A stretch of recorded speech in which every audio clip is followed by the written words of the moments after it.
kinevezett, szakmailag abszolút elismert vezetőjét most leváltották. Közös megegyezéssel.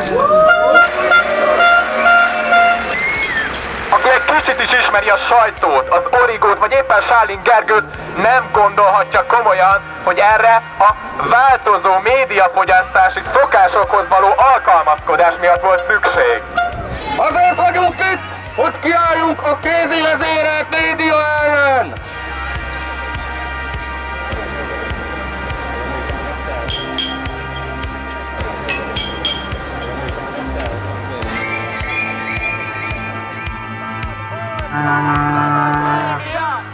Szabad ország, szabad média! Szabad ország, szabad média! Nem tudjátok, hol van Táncsics? Táncsics. Hol van?